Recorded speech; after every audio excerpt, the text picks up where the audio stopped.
Espírito Santo levantará pessoas que talvez não tenham o mesmo preparo que você tem, mas tem a fé e a convicção que pode entrar na comunidade, que pode entrar na favela, que pode entrar dentro da cadeia, que pode entrar onde quiser, cheio da glória de Deus. Vai entrar e vai dizer: Jesus salva, Jesus liberta, Jesus transforma. A mensagem do Evangelho não é complicada. Somos cheios de doutores, somos cheios de gente com um discurso filosófico, discursos intelectuais que alcança a mente, mas não alcança a alma. O que está faltando é azeite, o que está faltando é o obreiro cheio do fogo de Deus para quando pregar. Tem 3 e 3. Vamos ler o versículo 1 até o 3. Veio a palavra do Senhor a Jeremias a segunda vez, estando ele ainda encarcerado no pátio da guarda. Diga comigo: ainda encarcerado. Dizendo: assim diz o Senhor que faz essas coisas, o Senhor que as formas, que as estabelece. Senhor é o seu nome. Clama a mim e responder-te-ei e anunciar-te-ei coisas grandes e firmes que não sabem. Numa tradução mais moderna diz assim: invoca-me e te responderei e anunciar-te-ei coisas grandes e ocultas que não sabes. Sente, por favor, com a Bíblia aberta, dando glória a Deus. Eu quero muito trazer uma mensagem que você possa levar contigo alguma coisa para o dia a dia. Eu poderia pregar para você dar glória a Deus, poderia pregar para deixar você entusiasmado, mas eu queria que você aprendesse algo. Primeiro, eu vejo aqui uma situação complicada para Israel, o povo de Deus. Segundo, uma situação muito complicada para o profeta. Se você prestar atenção, o versículo de número 1 diz que veio a palavra do Senhor a Jeremias segunda vez, estando ele ainda encarcerado. Essa revelação acontece no momento de angústia, no momento que tudo está dando errado. O profeta vive um conflito, porque Deus diz que vai usá-lo poderosamente, que ninguém vai detê-lo, que Deus virá na sua frente, e ele sai entusiasmado no capítulo 1 para o seu trabalho ministerial, mas ele encontra forte resistência, e ele é perseguido, preso, mas na prisão ainda. Eu gosto desse ainda dentro da situação complexa, difícil, veio a voz do Senhor a ele, e Deus disse assim: clama-me, busque a minha face, fale comigo, eu vou responder, eu vou revelar coisas grandes e ocultas. O que é coisas grandes? Todos nós sabemos. O que é coisa oculta? Coisa que eu não sei. Vou revelar, vou trazer aquilo que ainda as pessoas não viram. Talvez essa seja a grande dificuldade dos nossos jovens. Talvez essa seja a grande dificuldade do século 21. Estamos conhecendo pouco da intimidade, da profundidade espiritual. Nós estamos vivendo no grande centro, São Paulo, o maior PIB do Brasil. 18% do PIB brasileiro está no estado de São Paulo. Nós temos o maior nível cultural da nação, está aqui. O maior número de celulares. Bom, nós somos aqui na grande São Paulo a grande força tecnológica, cultural, financeira da nação. E muita gente tem uma reflexão como se o Brasil fosse a grande São Paulo. Inclusive tem pessoas que acham que São Paulo é o programa do Datena. Se você sair na rua, você está morto. Muita gente acha que, quando eu viajo por aí, diz: como é que você mora em São Paulo? Como se eu, para sair de São Paulo, da minha casa, eu tivesse que ter carro blindado, colete, a prova de bala, trem de segurança. Porque eles têm uma imagem do que passa na programação de televisão, dos crimes, da violência, da marginalização. Mas não é uma realidade. Nós sabemos que nós pegamos ônibus, trem, metrô, carro, e vivemos a vida no meio do crime, no meio do tribunal do crime, e nós tocamos a nossa vida, vamos para a escola, para a faculdade, normal. Essa realidade de São Paulo, a maioria não conhece. Como vocês não conhecem a realidade do Brasil. Há um movimento de Deus na nação muito muito grande. Há um mover do espírito assustador. Cidadezinhas de 30 mil habitantes, o prefeito é crente, o vice-prefeito é crente. Crente não, mas está na igreja. A maioria dos vereadores são da igreja, tão crentes, mas são da igreja.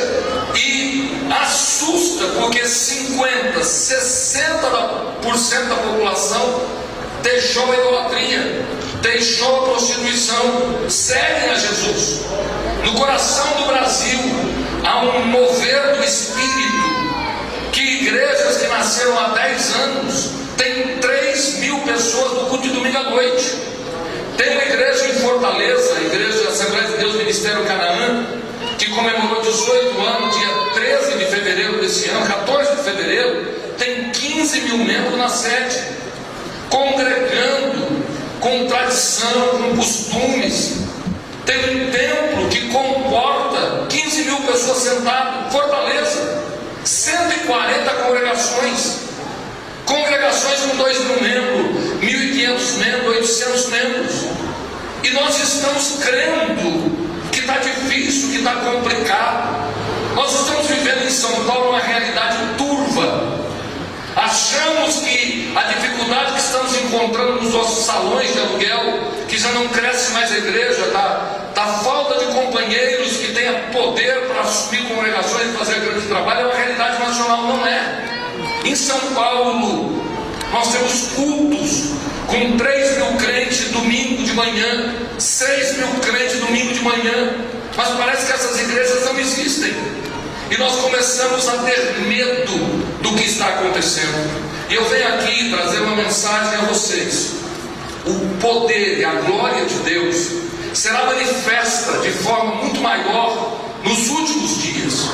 O discurso do apóstolo Pedro, depois do avivamento que acontece no cenáculo, ele traz à tona Joel, capítulo de número 2, ele repete: e acontecerá que nos últimos dias derramarei do meu espírito sobre toda a carne.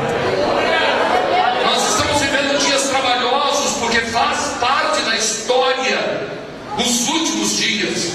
Mas os últimos dias não é de perda, de derrota, não. A maior colheita de almas será feita antes do arrebatamento.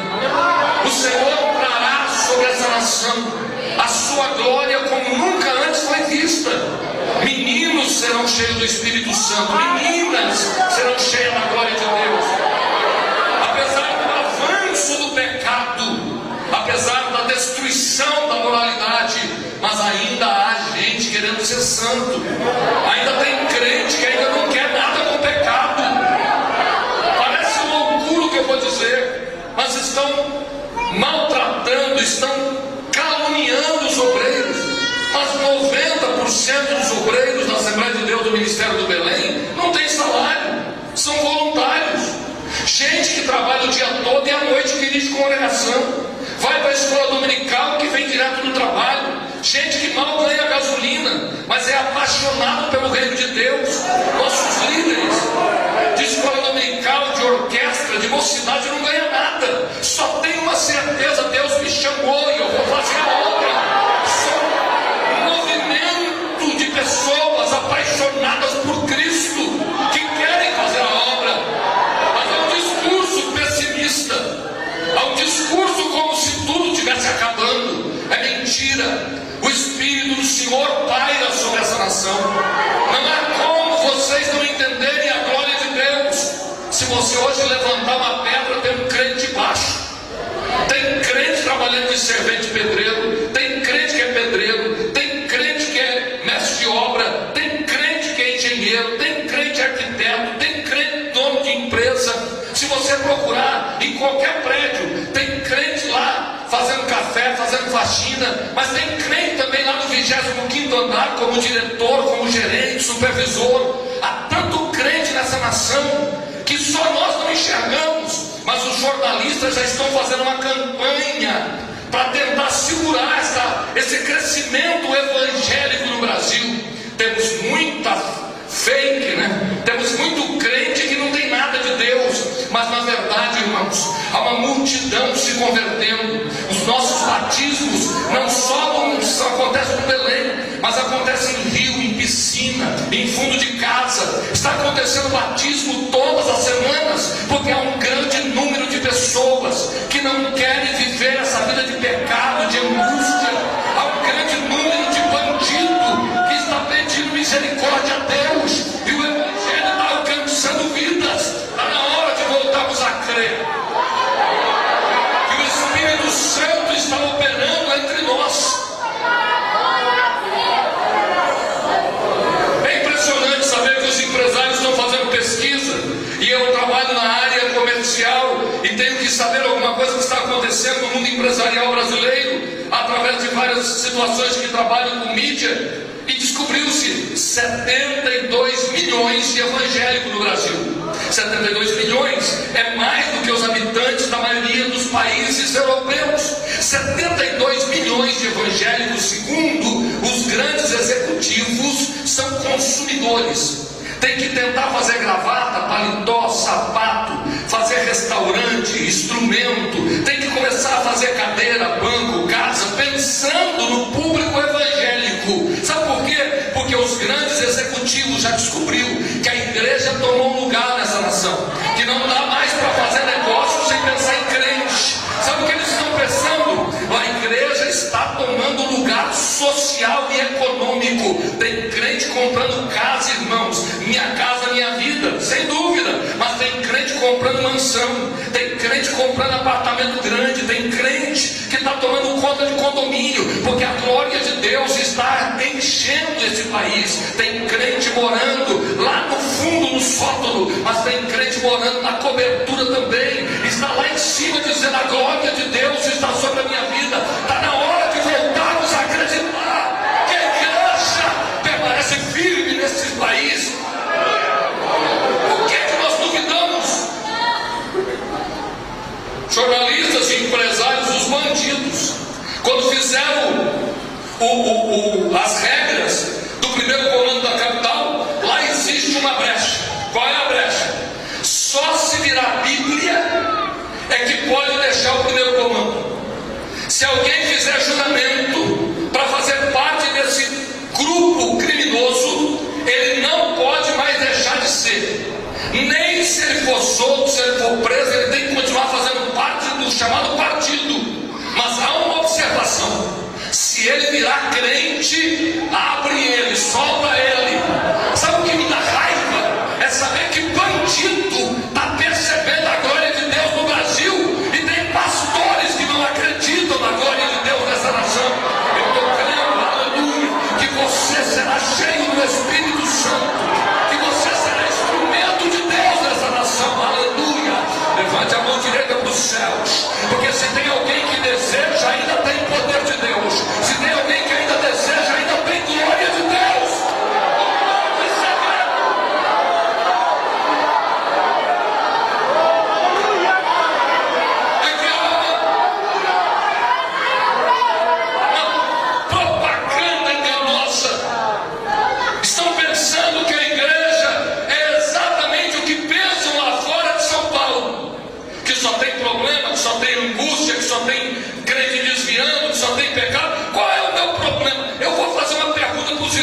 Estamos com um problema de homossexualismo. Está crescendo o homossexualismo no Brasil. Há passeatas de homossexuais dentro dos nossos grupos de adolescente. Já temos lésbica, já temos homossexuais ou guardados ou saindo da igreja. Há uma fúria forte espiritual. Isso não é natural, irmãos. Mas quando foi que a igreja não teve problema? Quantas vezes o Senhor instruiu um menino de 16, 17 anos por prostituição? Quantas meninas engravidou na nossa época, apesar de cantar na nossa mocidade? Não havia homossexualismo, mas havia prostituição. Não havia homossexualismo, mas havia um espírito maligno de sexualidade que ainda não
Estamos com medo, porque o pecado está avançando. Enquanto no tempo do apóstolo São Paulo, o tempo de Diana, a grande liturgia era a prostituição dentro da igreja. As sacerdotisas de Diana, elas eram prostitutas, e os membros da igreja entravam dentro do templo de Diana para ter relação sexual grupal. Será que está pior hoje do que antes? Será que antes havia problema? Havia naquele tempo, irmãos, dores e angústias, mas havia uma igreja que não temia a força do diabo, não temia a força de César, não temia a força dos soldados, não temia a força do mundo, mas estava de joelho, acreditando na palavra que Jesus disse. Pega na mão de quem está do teu lado, porque está ficando gostoso este lugar aqui. Pega na mão de alguém. Se o diabo se levantou, ele vai conhecer a força da igreja, ele vai conhecer o poder que existe ainda na igreja. Segure a mão de quem está do teu lado.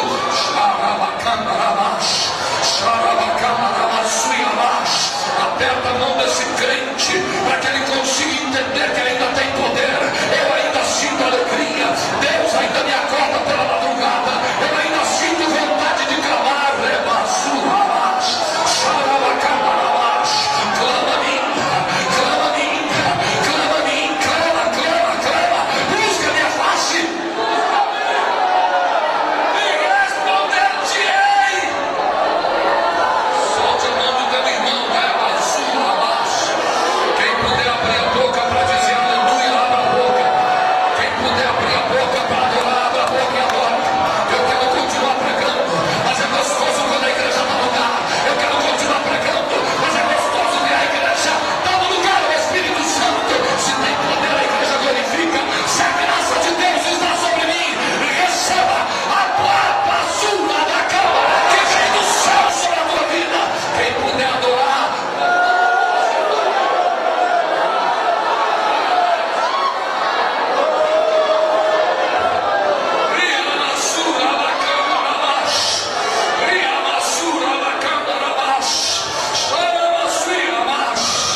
veio a minha palavra. Segunda vez, estando ainda encarcerado no pátio da guarda, o Senhor falou comigo pela segunda vez: clama a mim, e responder-te-ei, e anunciar-te-ei coisas grandes e ocultas. Aleluia! Tem coisa linda que Deus quer revelar, tem coisa que ninguém sabe que Deus vai mostrar. Deus vai dar direção, Deus vai dar orientação. O Espírito Santo abrirá a porta e vai te mostrar o que Ele quer fazer. Prepare para ouvir a voz de Deus. Eu vou abrir a boca agora como profeta. Prepare para escutar a voz de Deus te dando orientação. Deus vai revelar, aleluia. Eu vou pedir para levantar a mão. Eu sei que é difícil, eu quero usar alguns contextos aqui, hermenêuticos e teológicos, mas há uma graça de Deus tomando conta da minha vida. Eu estou sentindo o fogo de Deus queimar minha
mensagem dos evangelhos, sem complicação.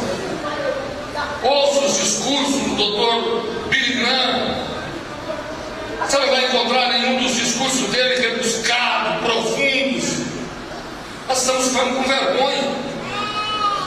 Eu já tive vergonha de ficar pesquisando, buscando dicionários para tentar ter um discurso um pouco mais rebuscado. Mas eu descobri que eu estava mais preocupado com a minha imagem do que com a glória de Deus. A minha preocupação é o que pensariam de mim, não do que Deus faria na igreja. Mas um dia eu rasguei alguns dicionários e disse: eu quero a tua glória. E comecei a buscar e a clamar pela presença de Deus. E o Espírito de Deus me encheu. E Deus falou comigo: eu tenho um segredo contigo, meu filho. E o segredo de Deus com o homem é Becaçuia, Bacamaraçuia, é algo tremendo. Aleluia. Ouça o que eu vou dizer. Se você clamar, se você buscar a face do Senhor, Deus te dará graça para enfrentar o homossexualismo, para enfrentar a prostituição, para enfrentar a violência. Não tenha medo do que está acontecendo lá fora, tenha medo de você, porque se você se distanciar da cruz, a tua força será pequena. Mas se você se humilhar e aos pés da cruz clamar, Deus te dará graça. E quando você não tiver força, o Espírito Santo virá ao teu lado.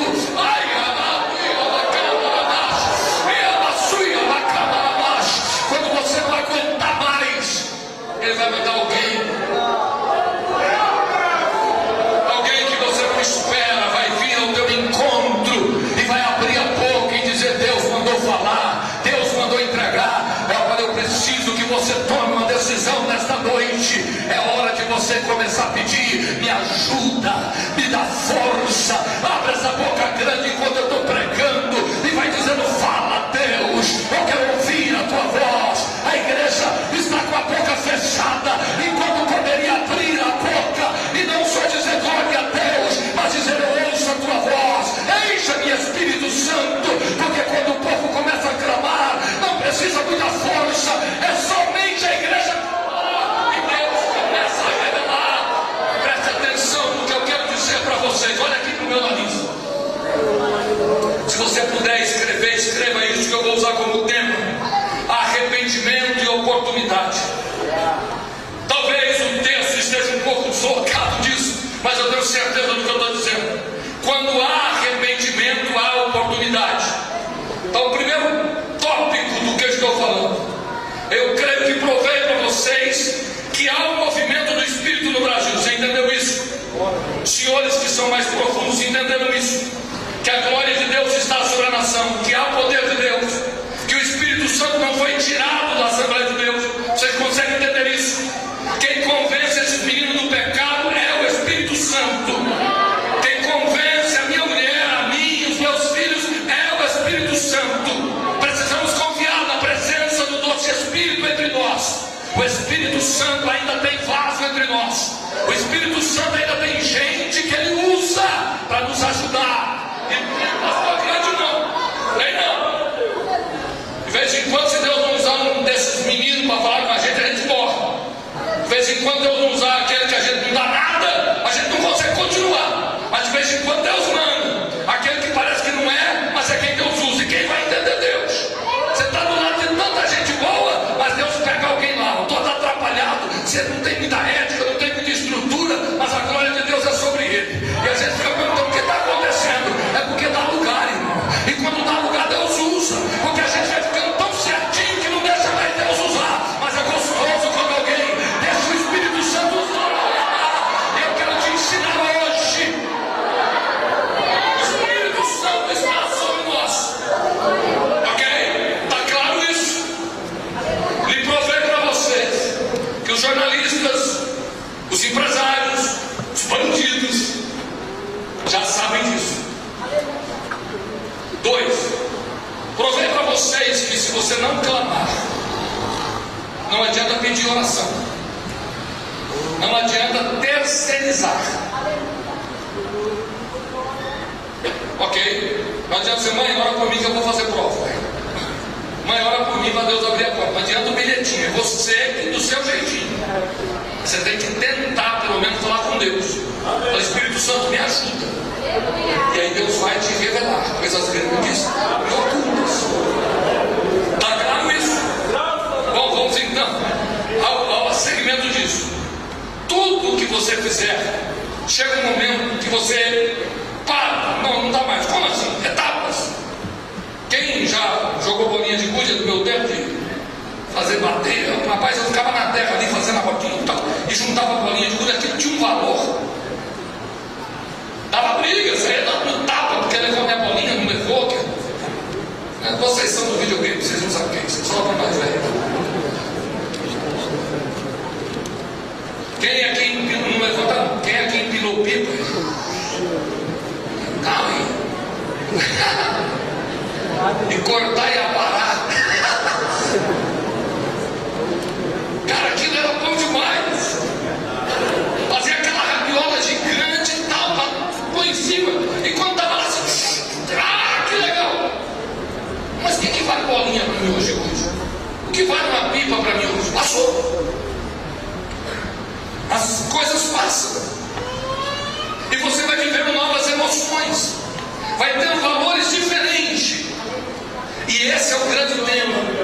O arrependimento é quando você chega, não quero mais aqui. E aí começam as oportunidades. Então vocês que estão me ouvindo, você quer viver uma vida espiritual profunda? Quer sentir alguma coisa do céu mesmo? É só você hoje dizer, Senhor, eu quero. O que você estiver fazendo de errado, você para hoje, se arrependa.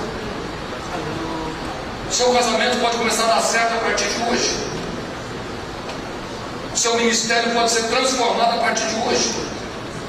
Você pode se transformar no melhor músico dessa nação, se hoje você disser, me arrependo de não ensaiar, me arrependo de não estudar, me arrependo de não me dedicar. Sim ou não? Chega um momento que você diz, não é esse o caminho. Quando há arrependimento, existem oportunidades. E é aí que entra Jeremias 33. Você se arrepende e faz o quê? Clama. Você se arrepende e diz, me perdoa, Senhor. Eu quero viver algo novo. Grande problema é que a gente fica postergando, fica deixando para depois. Mas você tem que ser feliz hoje. Você tem que ter poder no teu ministério hoje. Você tem que tomar uma decisão de sentir a glória de Deus agora. É aquela pegada de Jacó. Eu só saio daqui depois que o Senhor me abençoar. É aquele negócio de dizer, não, eu já entrei muito culto sem sentir nada, mas hoje você se arrepende. Então aparece uma oportunidade. Meu medo é que existe arrependimento tarde demais. O ladrão que estava na cruz, eram dois. Um não se arrependeu, mas o outro se arrependeu. E qual é a oração dele? Lembra de mim quando entrares no teu reino. O que Jesus disse para ele? Legal, salvo, mas vai morrer igual. Está salvo, mas não vai abraçar a esposa, não vai abraçar os filhos. Está salvo, mas não vai descer da cruz, vai morrer ainda. No sol, no calor, com as dores e angústias, porque demorou muito para se arrepender. Houve a oportunidade, mas não houve a chance de desfrutar do que é bom da vida. Esse homem, quando é perdoado, automaticamente ele muda os seus pensamentos, sim ou não? Porque há um arrependimento e há um mover de Deus naquele lugar. Aquele homem chorou por não poder pregar para mais ninguém, por não poder abraçar um dos seus filhos e dizer, não vá pelo caminho que o papai foi. Aleluia! Arrependimento tem que ter a hora certa, porque você pode esperar demais e se arrebentar. Mas hoje é o dia. Hoje é o dia que Deus reúne a sua igreja para dizer, clama a mim e responder-te-ei e anunciar-te-ei coisas grandes e firmes que tu não sabes. Aleluia. Quem puder levantar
alto mar, há arrependimento. E o que ele faz? Ele clama. De dentro da barriga do peixe, ele clama. E quando há clamor, quando há arrependimento e clamor, há intervenção de Deus, aleluia, o céu se move. E o Senhor Deus dá uma oportunidade a Jonas. Há um comando direto do céu para o peixe. E o peixe começa a mudar o seu curso. Um peixe daquele tamanho pode cair na praia. Peixe grande gosta de águas profundas. Mas Deus está trabalhando. Diga comigo, Deus está trabalhando. Dá uma cutucada em quem está do seu lado, que Deus está trabalhando. Quando Deus está trabalhando, o peixe grande vai para a praia. Ele não é a praia, não, é a praia de Nínive. Porque alguém clamou, arrependido, Deus dá uma oportunidade. Eu imaginei essa cena, ele na água salgada, se lavando da baba do estômago do peixe. Ele caminha pelas praias de Nínive e diz: Deus me deu uma outra oportunidade. Põe a mão sobre quem está perto de você. Deus quer usar a sua vida. Põe a mão nele e diga para ele: se houver arrependimento, haverá oportunidade. Deus fará com que o diabo entenda que a sua vida tem um dono, a sua vida pertence a um Salvador, a sua vida custou o preço de sangue. Deus vai te abençoar. Se você hoje se arrepender, ainda dá tempo de Deus fazer coisa grande na tua vida.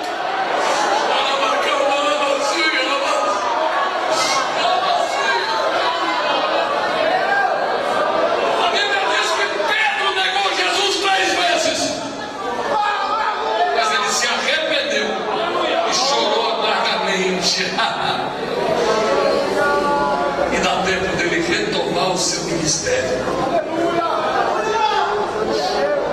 Feche os olhos com decadência. Feche os olhos. Se você puder, diga comigo: Senhor Deus e Pai, se eu preciso me arrepender, que seja hoje, Senhor. Fala comigo, no nome de Jesus. Eu quero te servir. Eu quero o que tu tens para mim.